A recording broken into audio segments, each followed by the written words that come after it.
বাবান আপনাদেরকে একটা গান শোনাবে এখন। নাও শুনিয়ে দাও।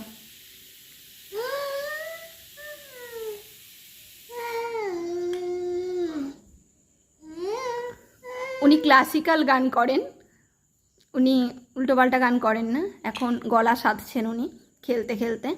তো শুনিয়ে দাও বাবান। এখন সরগম রেয়াজ করছেন, করো।